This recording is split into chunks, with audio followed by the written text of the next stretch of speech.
I was 8 years old when my parents left me home alone for the first time. They treated it like a major event. Emergency numbers were taped to the fridge in thick red marker. Snacks were already opened so I wouldn't hurt myself.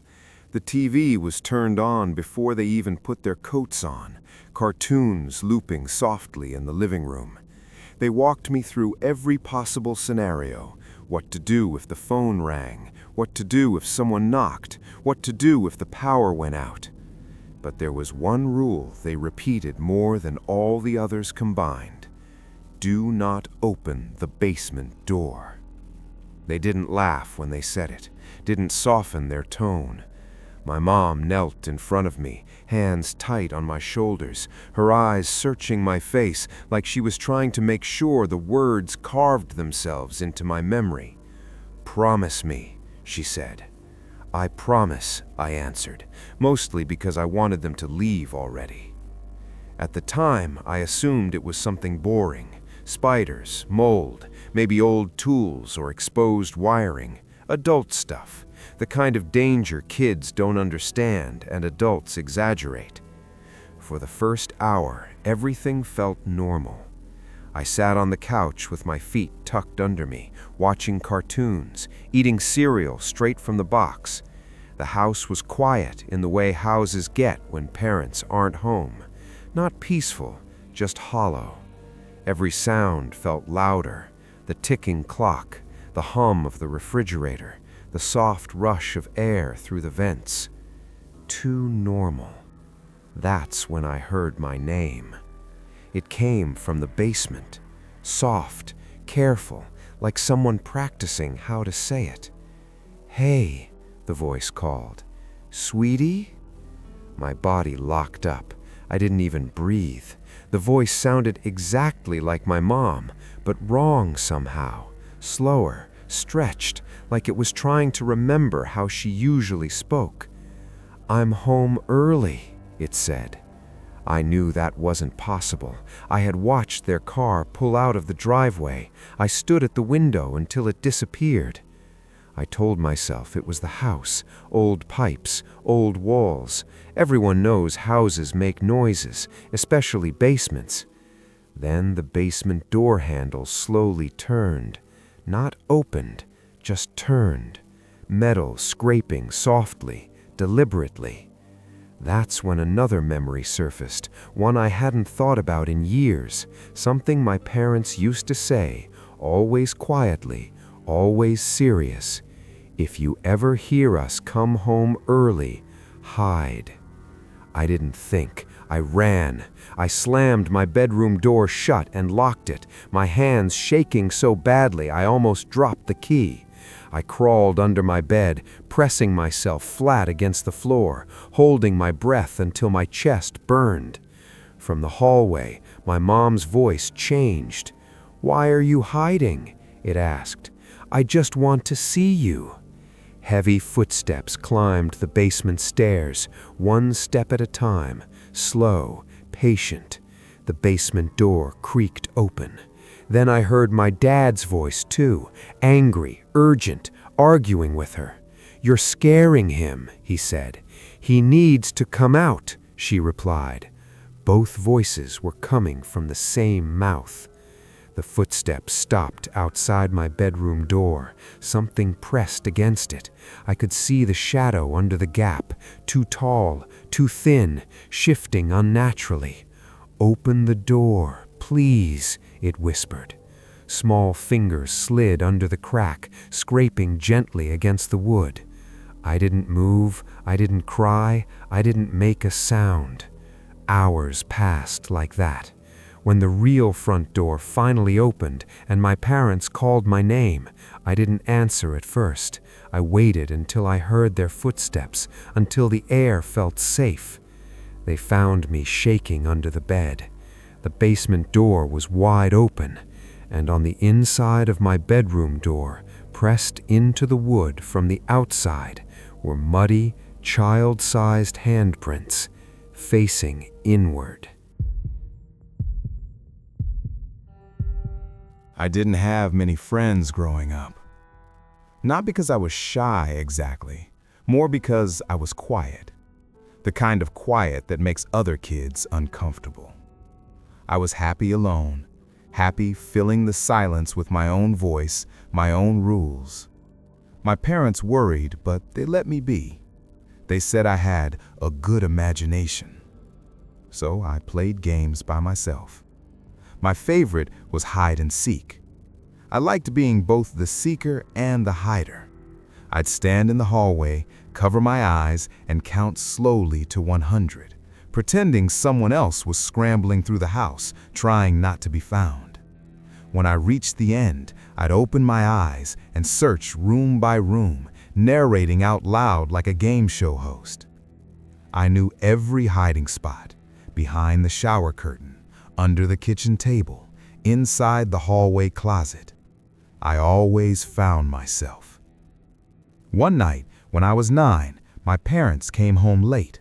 A storm rolled in after sunset, rattling the windows, shaking the roof.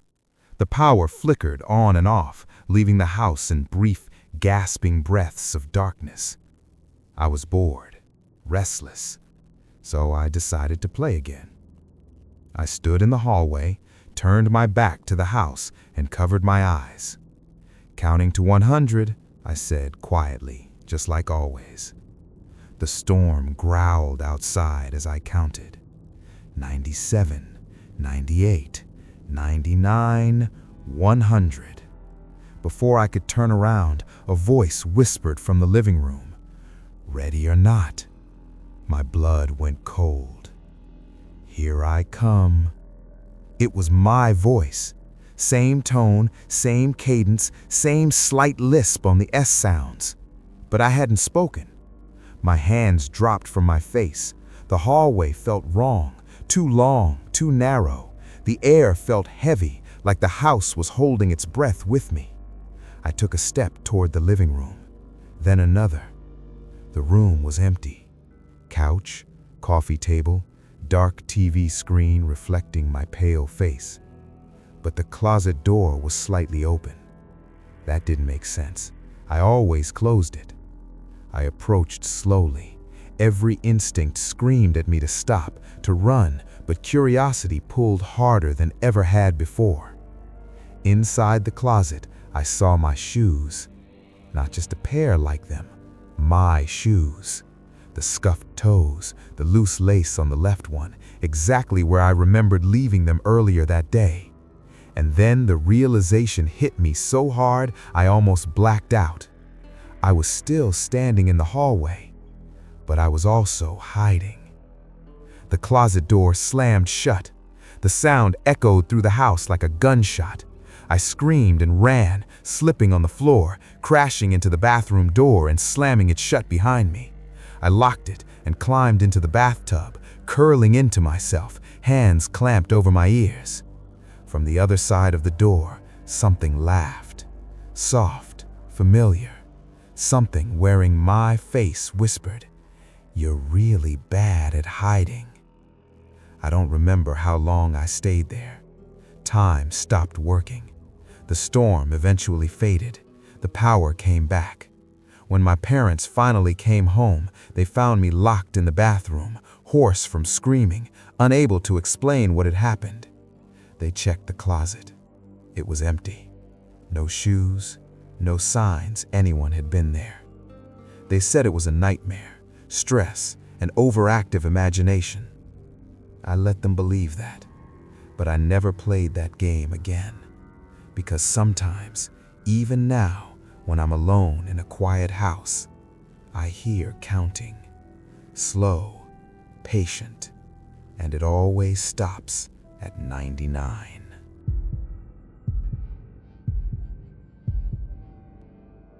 I could always tell when I was alone. Not because the house was quiet, but because it wasn't. When my parents were home, the house sounded normal. Pipes rattled, the fridge hummed, footsteps had weight and purpose. But when I was alone, the house breathed differently. The air shifted. The silence felt intentional, like it was waiting for something to happen. Floors creaked without footsteps. Walls popped like knuckles cracking. Soft sounds traveled through the rooms, slow and deliberate. And every night, they moved closer to my bedroom. I'd lie awake in the dark, staring at my door, watching the thin strip of shadow underneath it. I learned its shape the way sailors learn stars. I knew when it was wrong.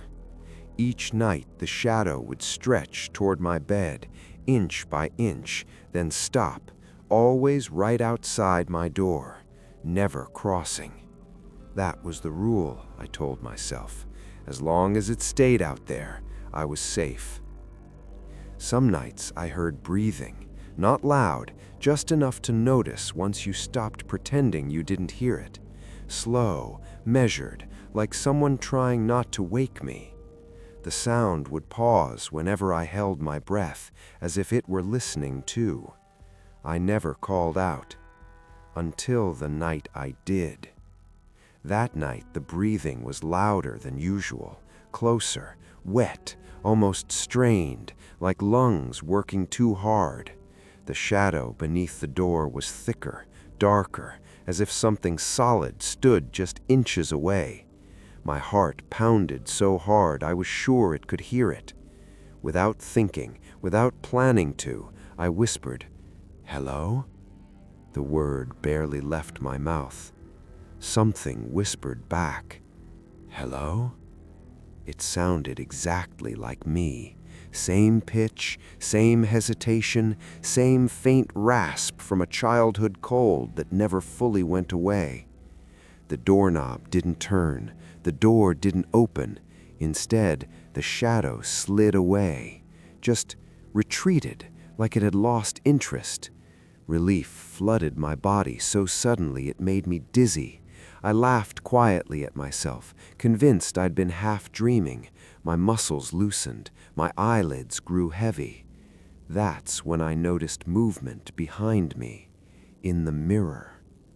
The mirror across from my bed reflected the room perfectly.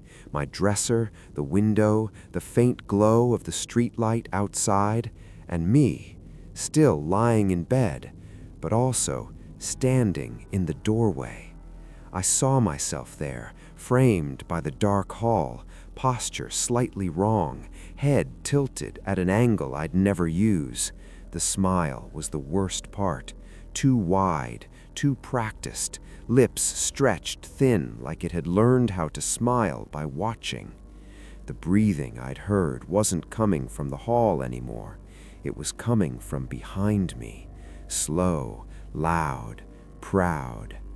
I tried to scream. My body wouldn't move. The reflection took a step forward while I stayed frozen, trapped inside my own skin. It raised a hand. Mirrors don't show things behind you. I woke up screaming. My parents rushed in, lights blinding, voices overlapping. They told me I'd been sleepwalking again, said they found me standing in my doorway, staring into the hall, whispering to myself. They say I do that sometimes, but I know the truth. I don't sleepwalk, and whatever lives in the house doesn't move when I'm asleep. It only moves when I stop watching it.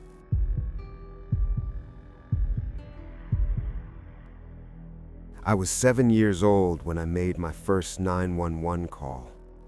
I remember it clearly because my hands were shaking so badly I almost dropped the phone. The house was supposed to be empty. My parents had gone out for dinner, the kind that takes too long, the kind where kids are promised they'll be asleep by the time they get back. I wasn't asleep. I was lying in bed, staring at the glow-in-the-dark stars on my ceiling when I heard footsteps in the kitchen. At first, I thought it was my dad forgetting something, but the steps were slow, heavy, unfamiliar. Cabinets opened, one after another. Glass clinked. Then something shattered, sharp and loud, like a cup hitting tile. I pulled the blanket over my head and listened. The footsteps didn't rush, they wandered. That's when I slid out of bed and crept into the hallway, heart beating so loudly I was sure whoever was downstairs could hear it. I grabbed the cordless phone from the charger, hid behind the couch, and dialed 911 like my parents taught me. 911, what's your emergency? My voice came out as a whisper. Someone's in my house. She asked for my address. I gave it to her between shaky breaths. I expected her to say help was coming right away. Instead, she asked something that made my stomach tighten. Are you alone right now? Yes, I said. My parents aren't home. There was a pause, not the kind where someone is typing or checking a screen, the kind where they're thinking very carefully. Then she said, I need you to hide right now. I didn't ask questions. I ran to my bedroom and crawled into my closet, pulling clothes over myself, pressing my back against the wall. My lungs burned as I tried to breathe quietly. Are the police coming? I whispered into the phone. Another pause. When she spoke again, her voice was slower, lower, different. Sweetheart, She said, according to the motion sensors in your house. My heart slammed against my ribs. you're walking around the kitchen. I stopped breathing. I'm not, I whispered. That's not me. She didn't correct me. She didn't reassure me. She whispered back. I know. Something creaked outside my bedroom door. Footsteps on the carpet now. Familiar footsteps. Too familiar. The sound of someone who knew exactly where everything was. From the hallway, I heard my own voice, calling my name. Soft, curious, almost playful, like it was trying to sound calm so I wouldn't panic. I pressed my hand over my mouth to keep from making a sound. The closet door handle rattled once, just once, testing. The operator stayed on the line with me. She told me not to move, not to answer, not to look if the door opened. The footsteps moved away, down the hall, back toward the kitchen. I don't remember when my parents came home, only the sound of the front door opening and my mom screaming my name. The police arrived soon after. They searched the house. No broken windows, no forced entry, no one inside. But they found muddy footprints leading from my bed, down the hallway, into the kitchen, and back again. They matched my feet exactly. My parents said I must have been sleepwalking. The police agreed. Everyone agreed. I stopped arguing. I don't sleepwalk anymore, but sometimes when I'm alone, I feel like I've already been awake for hours.